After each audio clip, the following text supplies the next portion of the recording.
Brooklyn. Today I decided to come to a park in town to shoot this video that's super versatile. It's probably one of the larger parks that we have in the area. There's a playground out front, and often I'll come here to play pickleball because we do have some courts. There are 6 courts out, along with tennis courts. There's a baseball field, soccer fields. Also, there's a dock in the back, community dock and gazebo, in case someone wants to sit out by the water and also fish. There's also a nice disc golf trail. You don't hear that very often, but we do have one here at Creekside. So today I just wanted to hop on and talk to you a little bit about custom building. This year I can honestly say that I've had more inquiries about purchasing land for the intent of building a home site in the future, whether that be near or far off, but more than any other year that I've worked in real estate. I don't know if that's just because I've just met more people that are interested in the process this year, or if there is literally an increasing interest and high demand for finding your own land and then building exactly what you want on it to your specifications. The one thing I can say that's I've personally found consistent across the board is that even when you have some knowledge of custom building, because maybe you've custom built a home before, or you might kind of have a background where you or your partner see the process, maybe as a subcontractor, or maybe you're a flooring installation company, and so you go in and you do a large amount of business with these builders that are in your areas. I can truly state that there are things that are super intricate and delicate throughout the whole process of finding and securing land that is going to be buildable and then profitable for you as an individual to buy and then build on, because there's a lot of things that people just do because they're used to it when they're in the business that your everyday person just does not think about. Number one thing is definitely finding out if there's actual utilities that are already servicing that piece of property. If there are not utilities, your first step is to find out if the county in which the property is located will service that area, or if the city will service it. If you're looking at land that's within a subdivision and that subdivision has an HOA, you might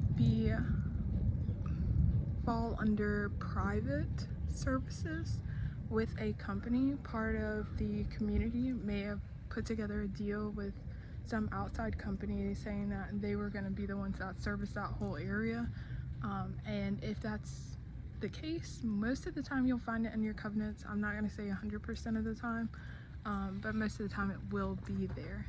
So that's a very important stepping stone to look into, because if the city, the county, no private utilities are being serviced in that area, then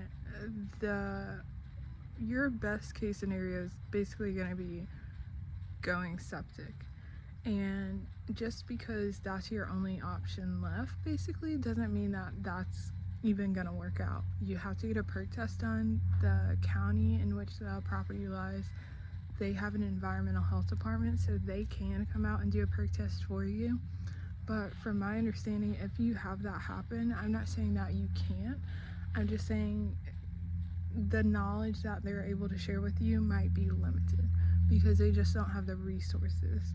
So if the county environmental health comes out to a 12-acre tract of land, okay, for instance, when you're driving down the driveway, when you're facing the road and you have the culvert between, the property, the driveway, and then the actual public road that you're driving down, the county health department may come out and test the front right section of the property immediate to the driveway, and that may end up being a half acre. If that half acre does not perk, that is what they're gonna put down. It does not perk. They are not gonna stand out there and test all 12 acres of your property. Nor will a private soil scientist or civil engineer. It's just the fact that they have probably a better understanding of what areas to test for best results. So when you call one of them out, more than likely they'll actually walk the property, get familiar with the topography, they'll know about the soil types found there, and then they will be able to suggest what areas you test. And based on their suggestions, if you test those areas, they will take a number of samples, but if you exceed that number of samples, say those first few samples don't perk, if you want to have the testing done again, you can. There would just be an additional fee. But obviously, if you're gonna purchase a piece of land with the intent to build, finding out whether or not it perks before you actually buy it is absolutely impertinent. It should be really a non-negotiable, because if you find out that the land can't be built on because it won't perk, you can't get sewer, you can't build on the land. So I have seen that happen. You don't want that to be you, so it's just better to get it done. One of the other things that I think is often very overlooked is the fact that when you get a survey, most people think of your standard surveys being marking the boundaries, and you do want to know what part of the property that you're looking at is yours so that you can plan accordingly. If you're going to have a detached garage, you're going to have a barn, you're going to have a shed, you're going to have a house, then you want to be able to know where to put everything in order to optimize your space, especially if you still want some sort of privacy and want to keep as many trees as possible. Then that's a good thing to do. But I would absolutely advise you to take it a step further and possibly get a soil scientist to come out. And that way, if the soil scientist comes out along with the surveyor and they say there's wetlands, a surveyor, from what I've been told, is no longer able to really declare that an area is wetlands. They can notate it and make the suggestion that, hey, we think this area is wetlands. We don't think you're going to be able to come within this many feet of the wetlands so as not to disturb this protected habitat. But they can't absolutely definitively declare it. So that's where the soil scientist comes into play, because they would be able to delineate them, and they would have to go through CAM or DW2. CAM and DW2 actually will come out and delineate wetlands for free. You just have to know how to get in touch with them and then make that appointment, and then realize that it's probably not going to be 2 weeks from now. It'll probably take a month, if not longer, to actually book an appointment with them and have them come out to look at the property. So again, plan accordingly during your research phase, your due diligence period, and that way you have enough time to really investigate thoroughly this property that you'd like to build on, because you just might find out that your 12 acres is actually only 4 acres of buildable land. And if you have a lot of things planned for that home site, then there may be things that don't work out because of the fact that you weren't aware of what you could build on versus what you couldn't build on, what could be disturbed versus what can't be disturbed. So again, just educating yourself on the whole process, not just the construction process alone, but also on the actual building site. What does it look like to actually prep a piece of land for building? And last but not least, one of the things that I wanted to share with you is the fact that if you are looking at a piece of land that has never been cleared or has very little clearance, you may want to think about whether or not it needs to be bush hogged in order to actually allow proper access to specific vendors and individuals with the intent for inspections.